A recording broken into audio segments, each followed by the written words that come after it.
महाराष्ट्र में देवेंद्र फडणवीस के नेतृत्व वाली राज्य सरकार का मंत्रिमंडल विस्तार 16 दिसंबर को पूरा हो गया। राज्यपाल सीपी राधाकृष्णन ने नागपुर में 39 विधायकों को मंत्रिपद की शपथ दिलाई, जिनमें फडणवीस सरकार में 33 कैबिनेट और 6 राज्य मंत्रियों ने शपथ ली। और उसके साथ ही अब महाराष्ट्र सरकार में सीएम और 2 डिप्टी सीएम समेत ये संख्या 42 हो गई। आगे की रिपोर्ट में हम आपको बताएंगे कि बीजेपी, शिंदे या पवार के कोटे से किन किन को बनाया गया मंत्री। मंत्रिमंडल विस्तार के बाद सीएम और डिप्टी सीएम ने प्रेस कॉन्फ्रेंस करके क्या कहा। कैबिनेट विस्तार में जगह नहीं मिलने से कौन कौन से लोग नाराज हैं। दरअसल महाराष्ट्र में विधानसभा चुनाव रिजल्ट के 23वें दिन यानी रविवार को नागपुर में मंत्रिमंडल का विस्तार हुआ। इस दौरान 39 विधायकों को मंत्रिपद और गोपनीयता की शपथ दिलाई गई, जिसमें फडणवीस सरकार में 19 बीजेपी, 11 शिवसेना और 9 एनसीपी कोटे से मंत्री शामिल किए गए। शिंदे सरकार के 12 मंत्रियों को इसमें जगह नहीं मिली है। इसमें 4 बीजेपी, 3 शिवसेना, 5 एनसीपी के हैं।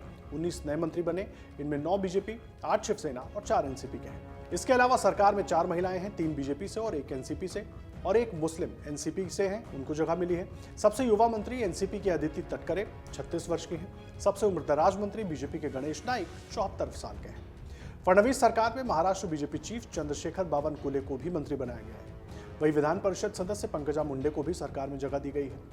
कई ऐसे भी चेहरे हैं जो पिछली सरकारों में मंत्री रह चुके हैं। ये शपथ समारोह देवेंद्र फडणवीस के मुख्यमंत्री पद के शपथ लेने के लगभग 10 दिन के बाद हुआ है, जिसमें शिवसेना नेता एकनाथ शिंदे और एनसीपी चीफ अजीत पवार उनके डिप्टी हैं। अब बात कर लेते हैं मंत्रिमंडल विस्तार के बाद सीएम और डिप्टी सीएम ने प्रेस कॉन्फ्रेंस में क्या कहा।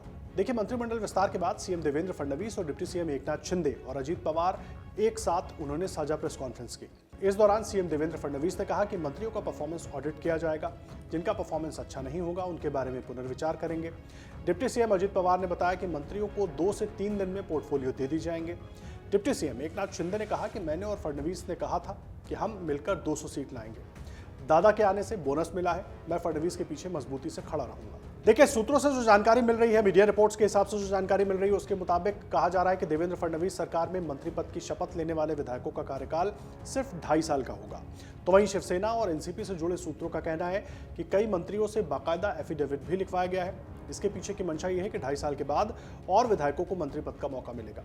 इसमें 2.5 साल के भीतर कार्यकुशलता और विकास परियोजनाओं को भी परखा जाएगा। सूत्रों का यह भी कहना है कि कई ऐसे विधायक हैं जो 2 से 3 बार चुनाव जीतकर विधानसभा पहुंचे हैं। उनकी नाराजगी को दूर करने के लिए 2.5 साल का फॉर्मूला रखा जा सकता है। अब आपको बताते हैं कि कौन कौन नाराज है। देखिए, कैबिनेट में जगह न मिलने से कुछ पार्टियों में नाराजगी दिख रही है। नागपुर पूर्व विधानसभा सीट से बीजेपी विधायक कृष्णा खोपड़े को मंत्री बनने का मौका नहीं मिलने से क्षेत्र के बीजेपी कार्यकर्ताओं में गुस्सा है। आपको बता दें, शपथ ग्रहण समारोह खत्म होने के बाद बड़ी संख्या में कार्यकर्ता कृष्णा खोपड़े के घर के आसपास जमा हो गए थे। उन्होंने बीजेपी में संगठनात्मक पदों से इस्तीफा देने का सामूहिक निर्णय लिया है। मंत्री पद न मिलने से गुस्साए भंडारा विधायक नरेंद्र भोंडेकर ने शिवसेना के उपनेता पद से इस्तीफा दे दिया है। चुनाव के दौरान एकनाथ शिंदे ने नरेंद्र भोंडेकर से मंत्री पद का वादा किया था। हालांकि शपथ ग्रहण के लिए भोंडेकर को फोन नहीं किया गया और न ही 3 बार के विधायक भोंडेकर को कैबिनेट में जगह दी गई। कैबिनेट विस्तार को लेकर बीजेपी नेता के कट्टर समर्थक और शिवसेना नेता तानाजी सावंत भी नाराज दिख रहे हैं। तानाजी सावंत कल राजभवन नहीं गए क्योंकि उन्हें मंत्री बनने का मौका नहीं मिला। अगर आप ये वीडियो YouTube पर देख रहे हैं तो हमारे चैनल को सब्सक्राइब कर बेल आइकन दबाएं, और Facebook पर देख रहे हैं तो हमारे पेज को लाइक करें। 8 मिलियन प्लस सब्सक्राइबर, आपके इस भरोसे के लिए बहुत धन्यवाद।